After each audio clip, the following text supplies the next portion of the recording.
Thank you very much. As long as we are talking about immediate emergency, which is very, very important, but I want to call your attention to the fact that the danger of emergency mode, emergency thinking. Don't forget that the problem we're having with HIV/AIDS started because of the emergency approach to HIV/AIDS. PEPFAR was Presidential Emergency Fund and all those stuff like that. And when we started, we are not actually thinking of sustainability, what happens after when we get out of the emergency. So we're in emergency phase for a long time. What am I talking about? I think as we are talking about how to address immediate problem, which is germane, which is, of course, there's no doubt about that, we should be also thinking of a more sustainable way of financing. The good news is this: for all the disease areas that you have, whether HIV, TB, malaria, immunization, whatever, there is already a roadmap, sustainability financing roadmap for each of them. My organization, the GI Consultant, and others, we have been part of developing this roadmap for long, looking at where would the money come from, what is actually needed. There are a lot of analysis that have been done. What is needed to finance this program area? How much is coming from outside? How much is coming internally? What is the gap? Where do we get more money locally? Looking at a traditional increase in allocation and releases and innovative financing as well. All those ones have been identified.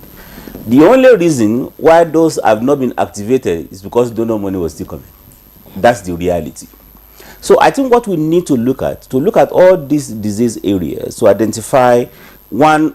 What the first step is what government have done, emergency funding, release money out there now, so that what my colleagues have said in terms of imminent deaths that will happen and everything, let's get the drugs and everything, emergency funding from whatever where government will get it, and that has been done. You understand?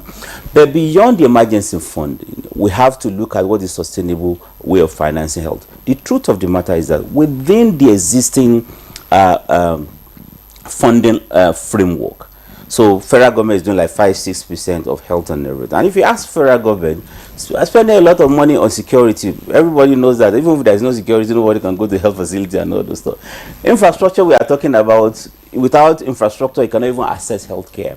So there is a little room, that's the reality, for government to say, okay, I'm increasing this 6 to the 15% we are talking about. Even those that advocated for that, when they get to the National Assembly, they are saying different thing entirely. What about private sector? So this is where I'm coming about. Everything is part of the overall unpack innovative financing thing that we're talking. A lot of analysis have been done. And then if you want to solve a complex problem, ask two questions. The first question is, who has dealt with it before, and what can we learn from them? Ghana, our Anglophone neighbor over there, part of how they have increased funding for health is to introduce, increase the value-added tax. I know tax, whatever, is a big problem in Nigeria and all those stuff, but we have to face the reality. That's the truth of the matter. VAT in Nigeria is only 7%. In Ghana is 12% or 15% or thereabout and everything. And they increase it and they earmark it for health, 2.5, whatever.